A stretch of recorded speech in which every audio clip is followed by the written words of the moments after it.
Welcome in. And this week we have a very special episode. We are here with Rick Schildgen, who is coincidentally my dear old dad. He has been an entrepreneur for the majority of his working life, although he may deny that in just a few minutes. Don't believe him. He was voted Printer of the Year from the NAAQP in 2012, Marketing Plus Award from the NAPL, which is the National Association of Printing Leadership. He was also president of the Crystal Lake Chamber of Commerce from 93 to 94 and was initiated in 2014 to the Hall of Fame of Illinois State University. So he's a man with many titles and was definitely the number one permission slip in my life and inspiration as far as becoming an entrepreneur. So today we're going to chat a little bit about his journey, and maybe he'll lend a few tips for anyone who's interested in making the leap. So thanks so much for being here. Well, thanks for having me. I mean, this is kind of neat to be able to sit down with my daughter and talk about things like this. And so, not the first time though. I feel like every time we sat down for years, we just kind of dug into everything about business and life in general. So yeah. But put it on tape. I mean, that's kind of a neat thing too. So, would you like to share with our guests how this came to be? The podcast? This particular episode? Well, so we are up. We have actually moved down to South Carolina. So the trip up north here was unexpected. Happened to call up Jenny and say, hey, we're going to be here, and could we get together? And then you said you had a podcast on Thursday night. And I said, well, yeah, I'll be there. And jokingly. I was joking at the time. And then she kind of took me up on it. And next thing you know, here I am. So lesson learned, you don't throw it out there unless you want me to take you up on it. Well, thank you. I really appreciate it. I know it's been a little while since you've done something like this, but you are no newbie when it comes to speaking in public and sharing your wisdom. So over the years, you've done different talks at local libraries, seminars. You gave monthly chats even within your business that kind of helped morale and drove motivation. So do you want to share a little bit about what kind of started that process for you? As far as starting in business, or even just what led you to speaking publicly, and we'll kind of circle back to that a little bit later on. Well, that's easy because ultimately my career kind of started in teaching. And that's what I went to a school for, university, Illinois State University. And so that was really what my goal was, is to be an educator. And I taught high school for 3.5 years and taught junior college. At the time, it was called a junior college. My wife would say community college now. But nonetheless, I taught. And she would know. There. Yes. Very much. So that was kind of how I started off, and that gave me a comfort level of being able to get up and talk in front of a crowd and articulate things. So at that point in time, were you coming up with all of your own lesson plans? Were they kind of provided by the school, or was it, here's what? A little bit of both. Yeah. Yeah. So definitely comfortable in front of a room. Yep. Yeah. Well, so you kind of talked into our first question, which is, how did you end up in entrepreneurship, since that wasn't the plan?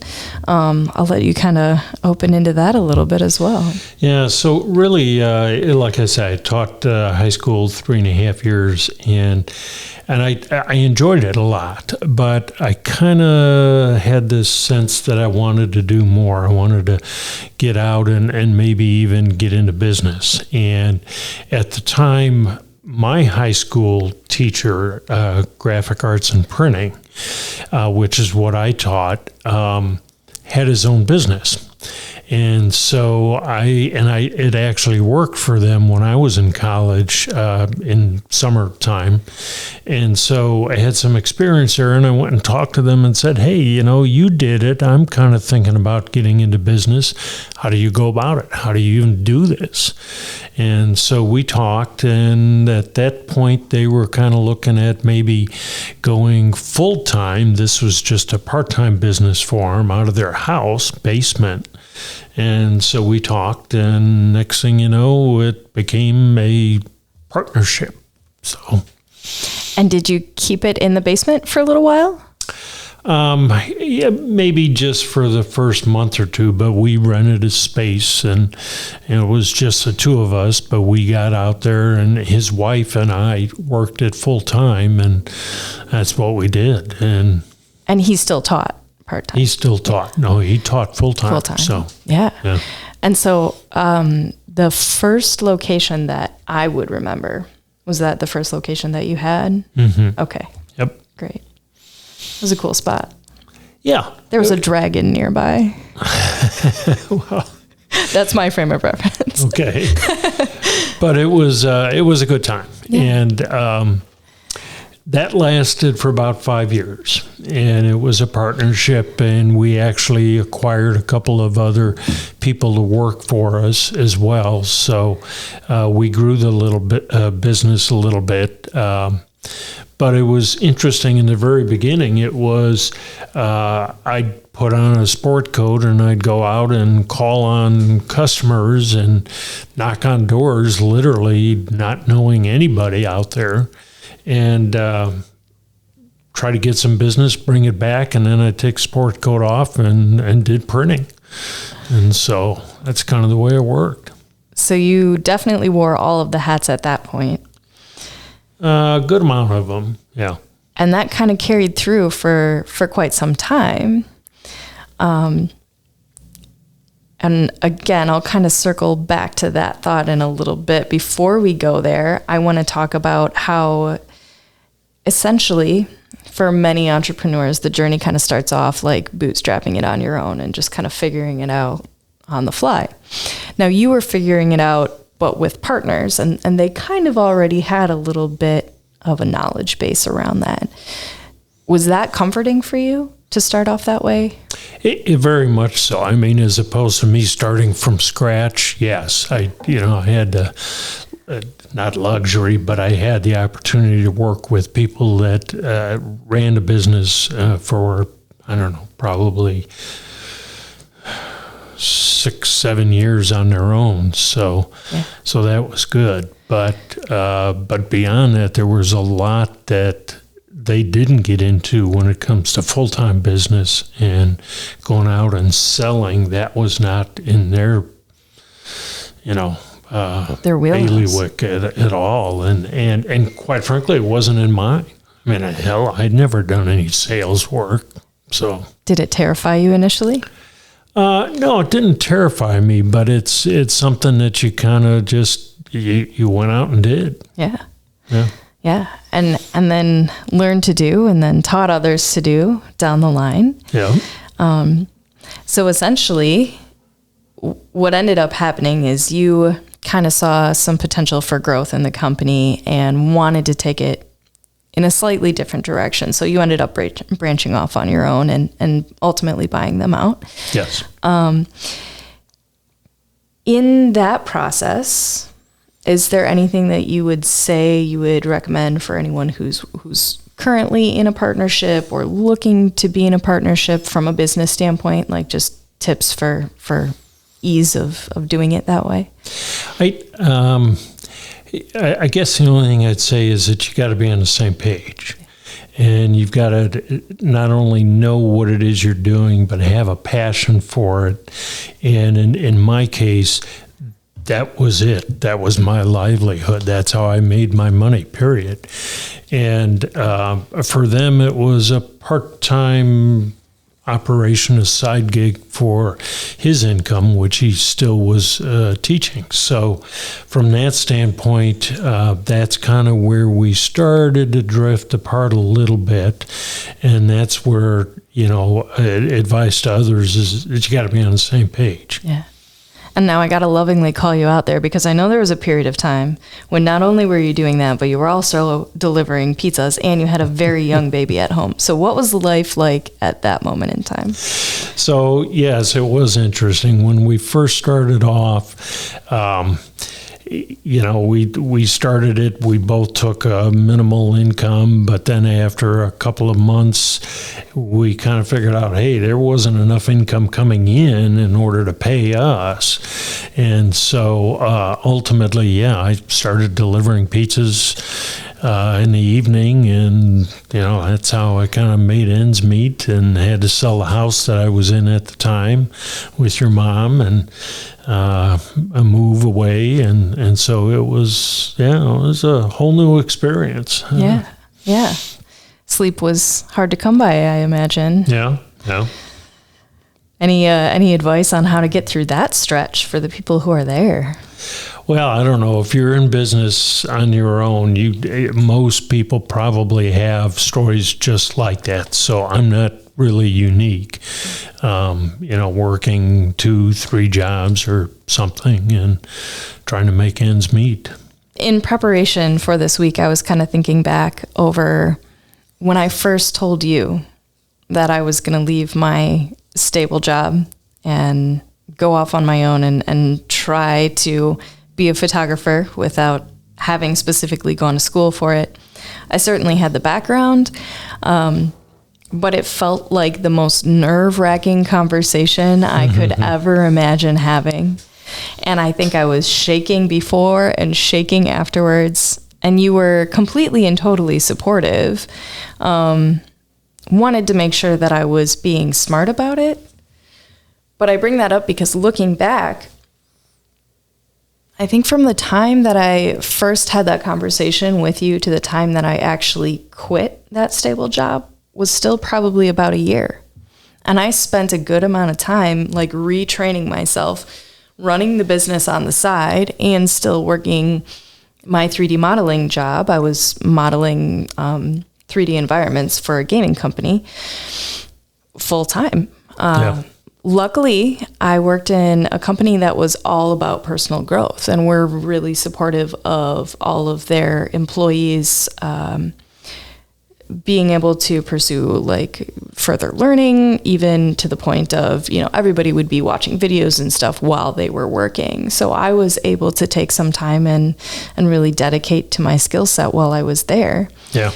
Obviously you can't do that like as you're, delivering pizzas, but same concept. You're still showing up, you're putting in the hours, and you kind of have that divided mindset of half in the future, half in the present, which is an interesting place to be, but I think hopeful. It is. And when you did first start out, to me, it was, hey, that's cool. I mean, and she's doing just like what I did. And yet, was I nervous? Sure I was, because I also knew what it was like to break away and, you're on your own. But I also looked at it and said, hey, she can do this. She's got the skills, creativity, and so, why not? If I did it, she can.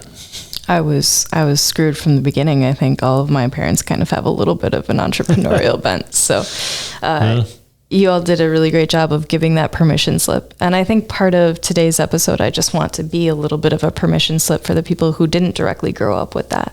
So he was just saying, if you have that dream, go out and do it. It's going to be work. And we're going to talk about that a little bit, but get out there and do it.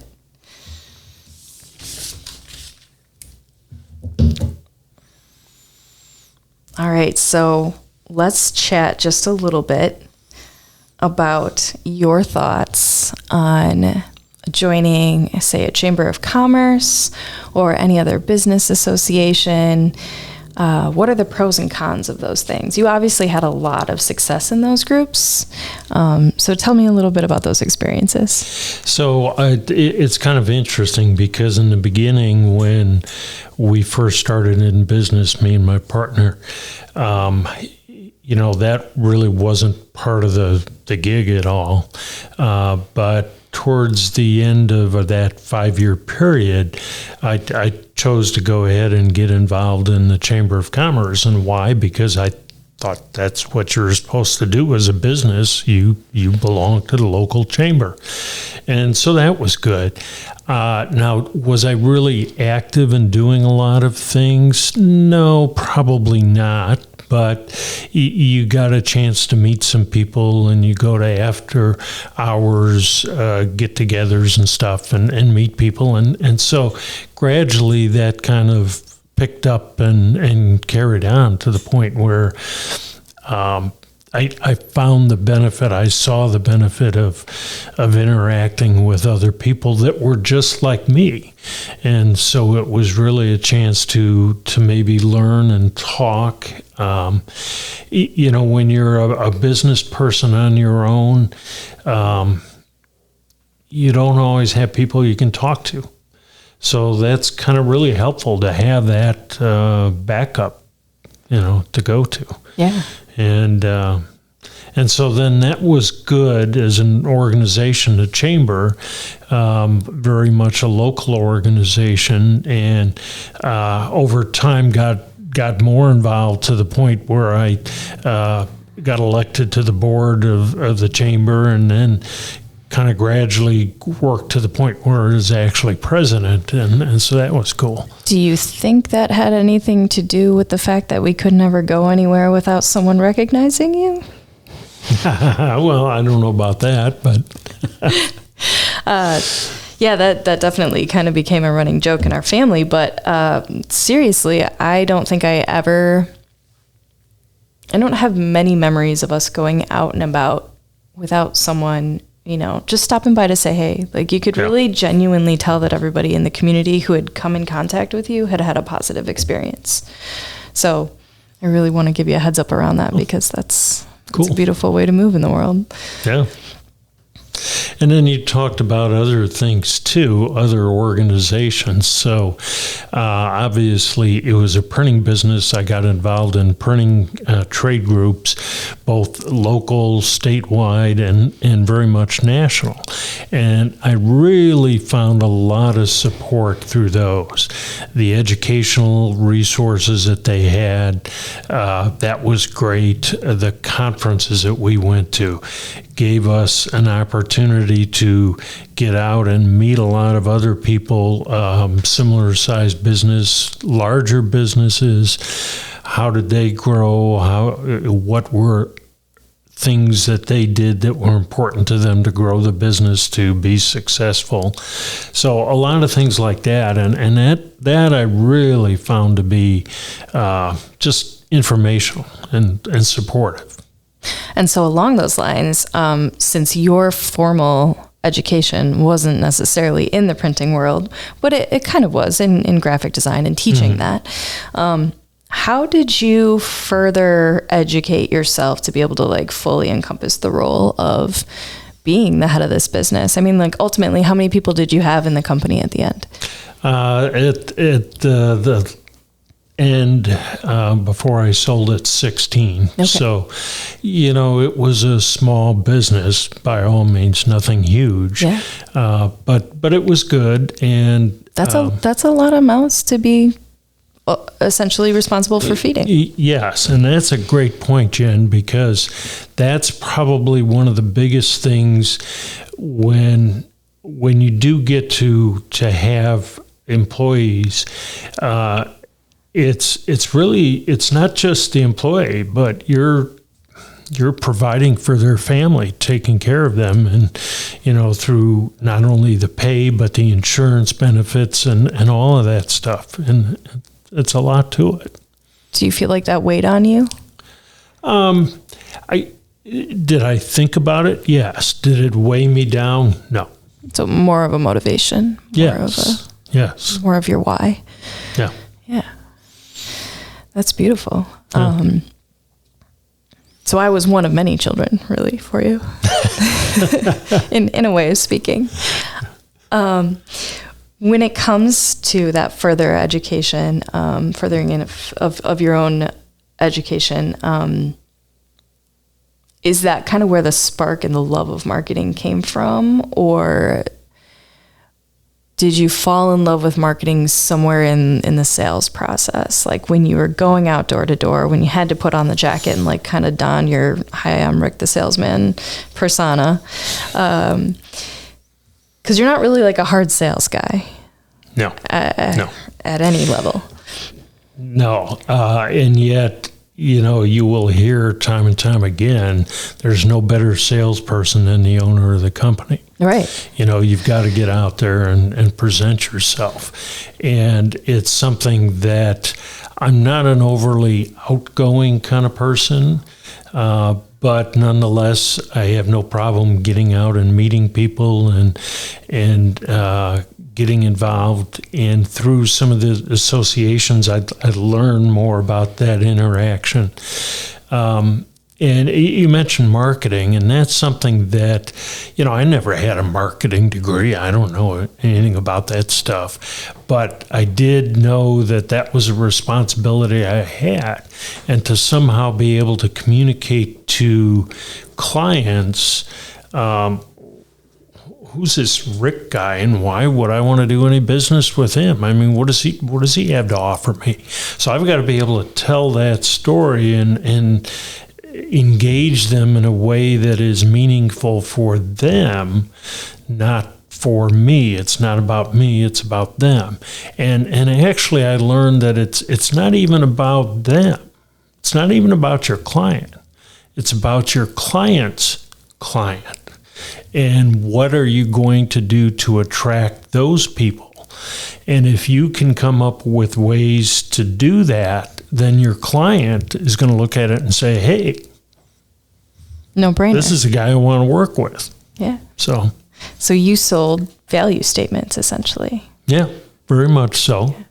And tried to be a resource to the client, that somebody that they could lean on that had some experience and some ideas to give them. That's what I found really kind of interesting and fun as part of it. When it came to marketing, is being able to create valuable resources for the client. And so we would hold seminars. And we did typically 3 to 4 a year, and we did those for over 10 years. Sometimes we'd have 6 or 7 people, not a real big deal. Other times we had 20, 25 people. And, sometimes it was me and Ginny Boss, another salesperson I had with me. Sometimes we brought in other speakers, and you've been to those seminars yourself. Yeah, so absolutely. You did some pretty unique things from a social media marketing standpoint. You got into video advertising, QR codes, and all sorts of out of the box approaches for your customers. And I always really appreciated that, because you never were satisfied with just the role of we're printers, we're just on paper. And it takes a lot to stand solidly in your offering, but continue to grow outside of it as well without losing what your initial offering was. Tell me a little bit about how you got not locked in, but how you expanded so far into the nonprofit world. Yeah, so that's interesting. So we were a printing company, and as you mentioned, we also did a lot of other things along with just print on paper. But one of the things that we kind of got into is working with nonprofits, and that started very slow, and that was a couple of local organizations. And it was interesting, one fellow that I met along the way, he worked at Pioneer Center at the time, and John Delaria was a very interesting guy, had a lot of good experience. He worked with a lot of nonprofits, including Paul Newman. And he was the one that came to one of my seminars, and it kind of clicked between the two of us. And it was interesting because I started to learn things from him about the nonprofits. And as I did, I discovered that the more you learn from a client, the more you can offer other clients. And it kind of mushroomed from there. And in the nonprofit sector, they all talk to each other. And they know what's going on, and so they can recommend you to somebody else. And it really kind of snowballed to the point where we gained a lot of customers. And it's kind of interesting, that fellow John Delaria that I talked about, he also progressed from Pioneer Center to many other organizations all over the country, including all the way out to California. And so I would still work with him, and in fact travel out to California to do work with him out there.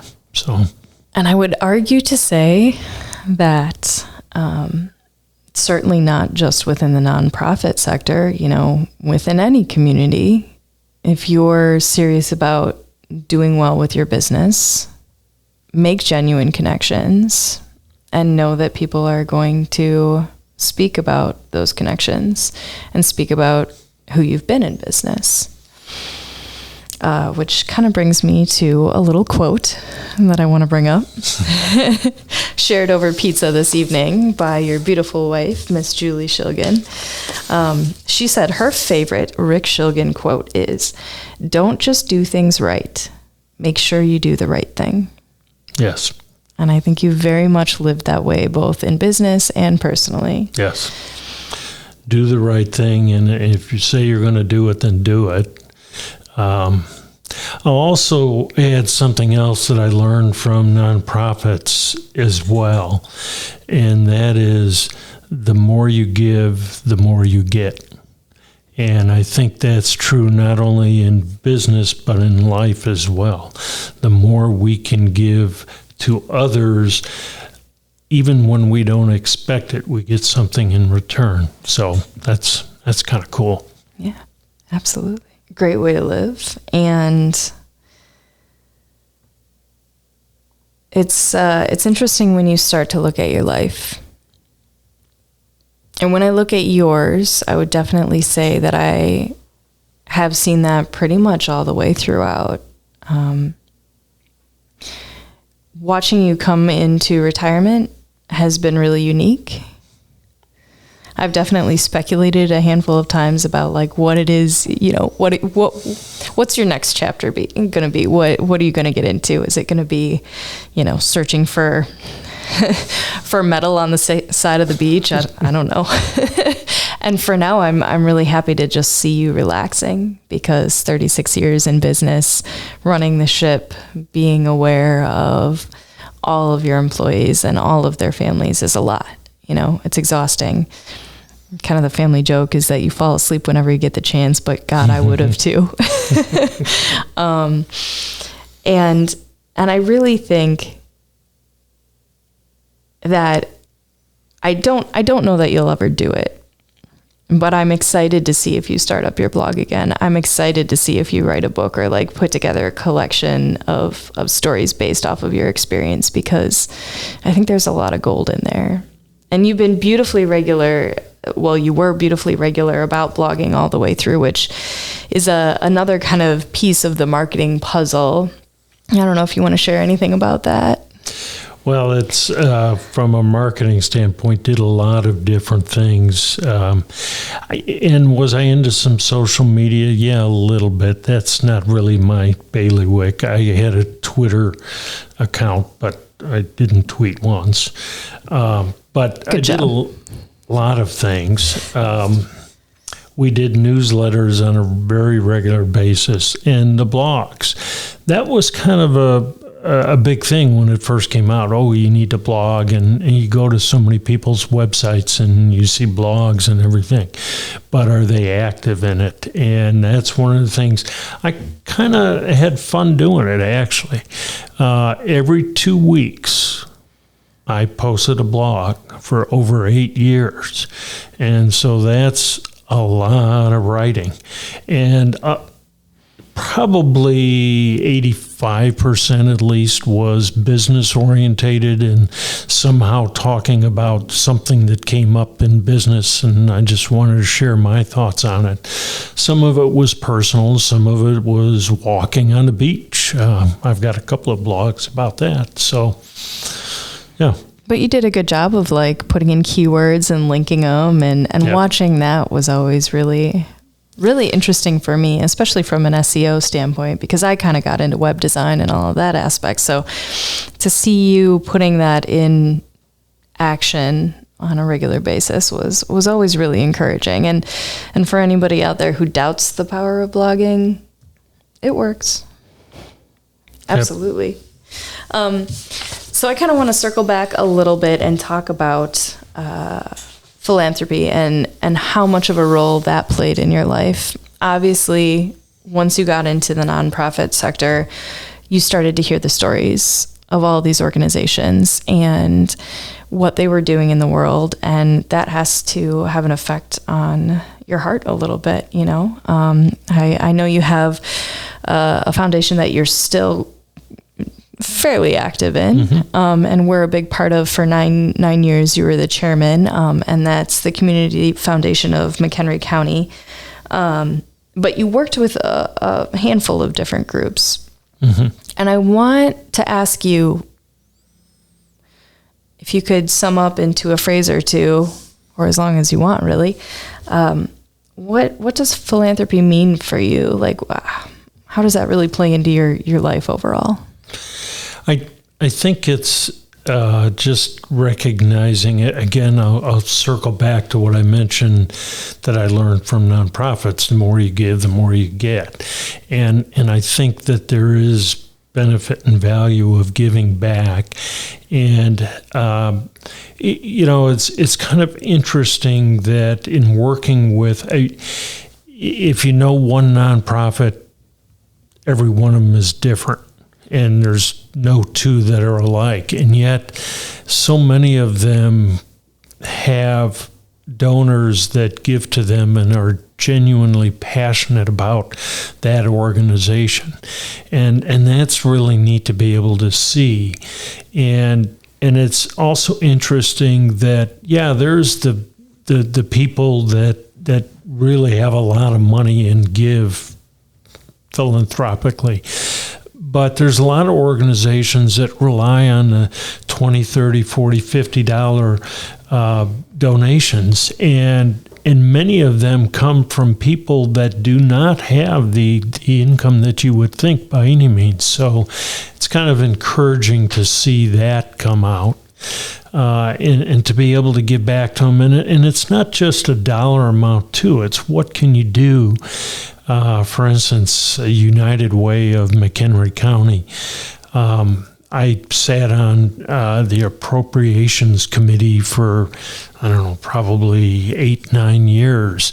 And that was really good because you had the opportunity to, this is how much money we have to split amongst these groups. How much do we give to each? And that's so a hard call. Yeah, it is.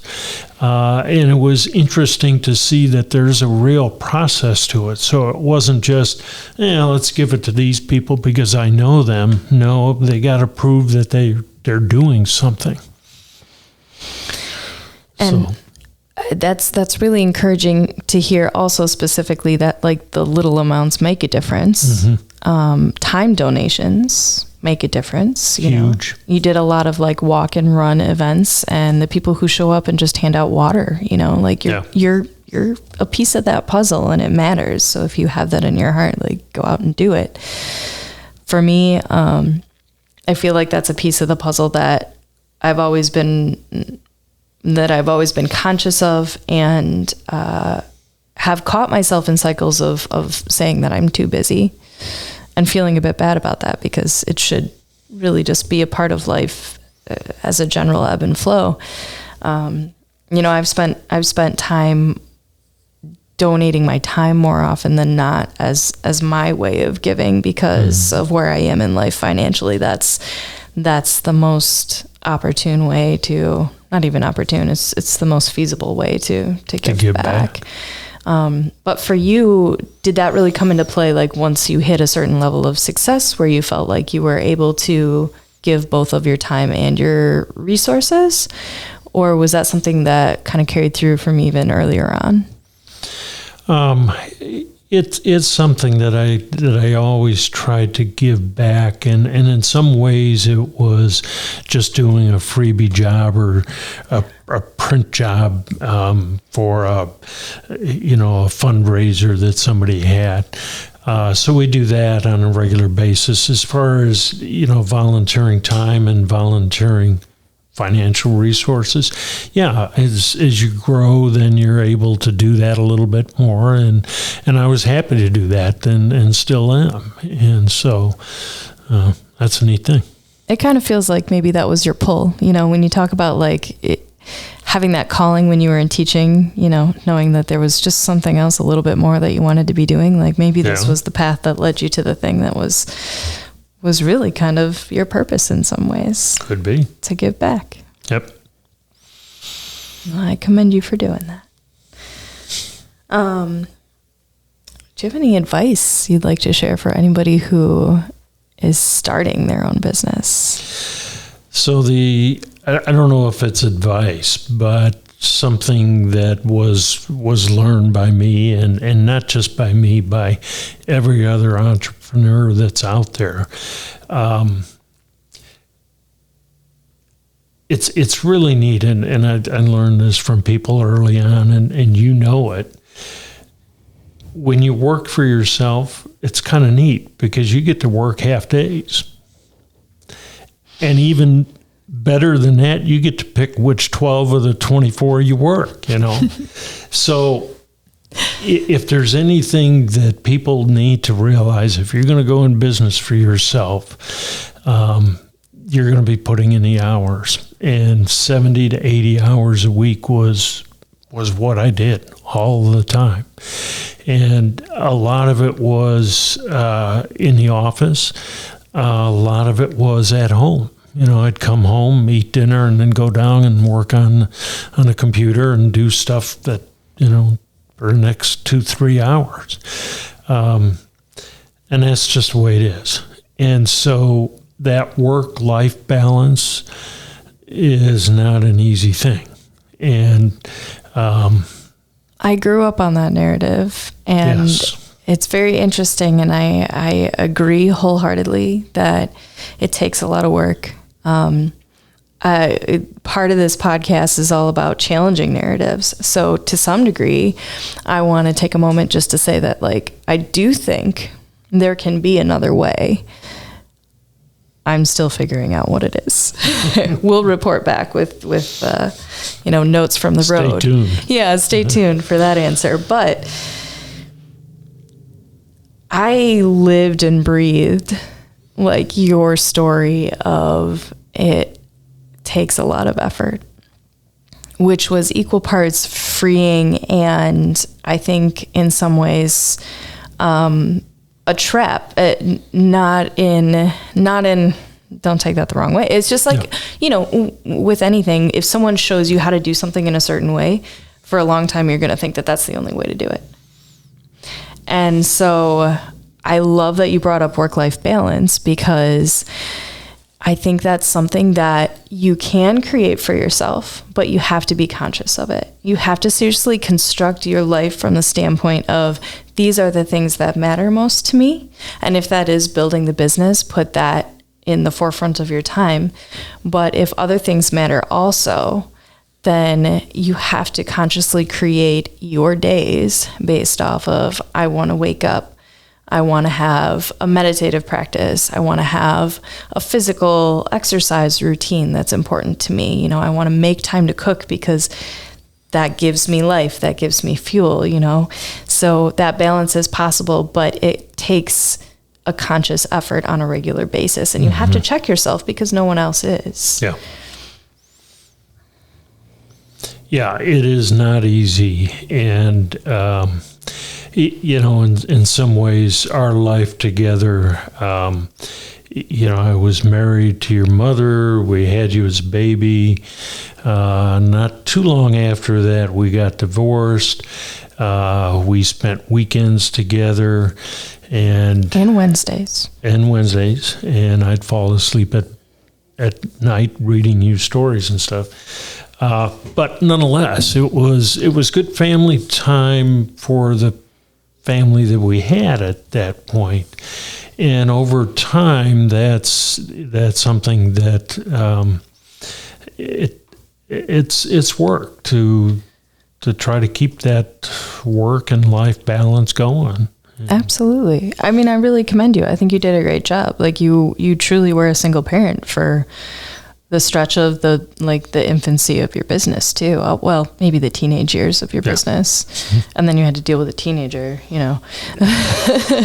So you and Julie did a fantastic I don't recommend job. that to anybody. No one does. But you made it through.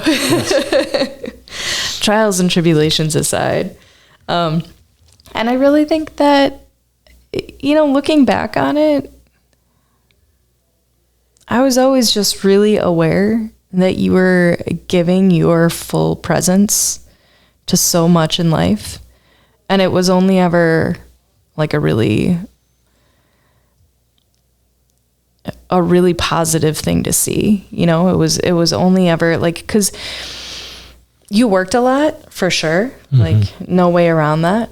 But at the same time, you were super present. To me, we would sit down at the kitchen table and talk for hours, and you would always check in and, hey, what's going on? Even when I moved up here and I would come down and visit you guys, you would take the time not only to sit down with me when I was there, but you guys made trips up north. You spent a lot of time traveling. So you were juggling the business.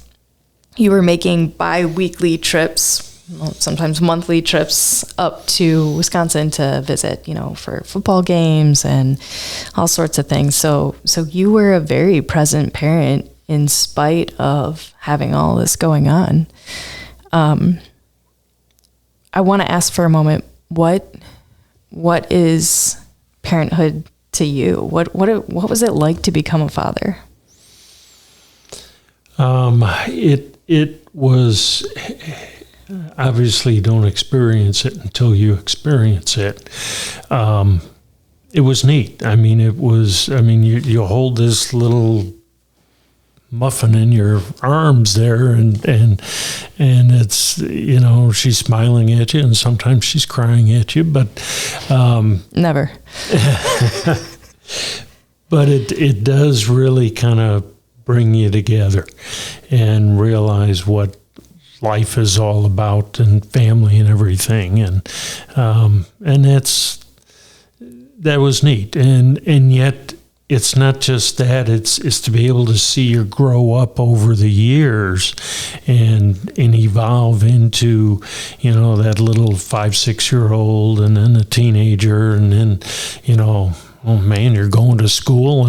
College, what's that all about? And now what are you going to do? And yet to see you here, if you ever asked me about being on a podcast, I would say, hell no, I'd never do that. And here I am. And thanks to you. But also thanks to you. Well, yeah. Yeah, I imagine it's got to be a trip to create a human being and then not have any idea what they're going to develop into, and love them immensely anyway. Yeah. So thank you for loving me immensely. Well, and all the way thank through. you for being you. Couldn't be anything else. I've tried a few times. Doesn't work out. Yeah. So I want to go back to the purpose question. I know this is the question you were dreading. Any thoughts, feelings around it? Purpose in life? What is your purpose in life? Well, I thought about it quite a bit since this afternoon when you talked to me about it, and ultimately it's to love my beautiful wife, Julia. I'm pretty sure she's somewhere in the room listening to this, so I'm going to get some good points for that. And if she didn't hear it now, you have it recorded to play back to her whenever you want. I don't know. I don't know that I have this vision for me or anything like that. If I had to say anything, I guess I'd want to first be a better father, be a better husband, be a better son, be a better sibling, be a better friend, a better neighbor, a better person. And if we can all kind of try to do those things over time, then we'd all be better off for it. Can I give you my 5 cents on what I think your purpose is? Sure. To show us all how to be an honorable man. So thanks for that. Okay. You're a great father. And I was going to ask also, in becoming a father, how did that change your relationship with your dad? Do you feel like you looked at him differently or related on a different level? Probably related on a similar level in the sense of that, yeah, I kind of know where he's coming from and kind of what he went through and everything. I mean, in some ways it was similar. He worked a lot too, and he was there for us, and we go out and play baseball or football or whatever and do things. But, it was also a work-life balance for him too. So, I learned that, and hopefully I learned good things for you. I would say, yeah, absolutely. Grandpa is an interesting character. Man, yes, he is. Gosh, getting him on a podcast, he would just go for hours and hours and hours. Be some good stories, though. Yes. For sure. What's something that's really lighting you up lately? I'd probably say some of the things I'm working on where I've retired now is sitting on the board there of our homeowners association, and so that's got me doing things. But also I would suggest that after working as long hours as I did and everything, sometimes just being able to sit down and do nothing and sit there and on a chair and read a book or put a fishing line in, it's all good. So there's value in sitting still? Yes. Excellent. Yes. That's good to hear. There's people in this room who might want to hear that. Oh, okay. Just saying. Yeah, just myself included. If you could share one message with everybody on this channel, what would it be? I would suggest that John Lennon had it right a long time ago when he had the song, "Let There Be Peace." And I think that's what we as a country need to do more of. I think there's a lot of hostility back and forth from all different segments of the population, if you will. I think obviously we have issues in the world. Over in Ukraine, you've got it. And, I kind of fear that Ukraine is not the last war that will come up in this world at some point. And so I guess if there's something that I'd like everybody in the world to do is just let it go and let there be peace. Well said. Very well said. Yeah, and you said earlier this afternoon, you mentioned divisiveness, and I think you really hit it on the head there. I think we fight for the sake of fighting often. Sometimes. And hopefully we'll evolve past that. I have faith that we will. We're not quite there yet, but I think we're certainly on our way. I feel like we're working out the last of the kinks hopefully as humans. Yeah. But, time is certainly relative, and those last few kinks might take a few decades. They might take a few centuries. I tend to think that once evolution takes hold from a consciousness standpoint, that the ripple effect is pretty exponential. And I think a lot of people are really going through that right now. So hopefully it won't be centuries. Yeah. Yeah. Is there anything else that you would really like to dive into? I don't think so. I think you pulled me into this, and you've made me think a lot. So I think we done good. All right. Well, thank you so much. I really appreciate you coming in. I hope it wasn't too stressful being put on the spot. And you know what? Thank you, because it's kind of neat. Not only getting out and doing a podcast and sharing thoughts with others that hopefully can pick up some little bits here and there. But you know what? It was neat to just sit down and talk with you like this. You don't often get a chance to do that, and not only do it you and I, but to share it with other people. So, absolutely, yeah. I'm grateful for it too. Good job. Right back at you. And that's us signing off. Thank you guys so much for tuning in this week, and cheers to my dear old dad. Thank you.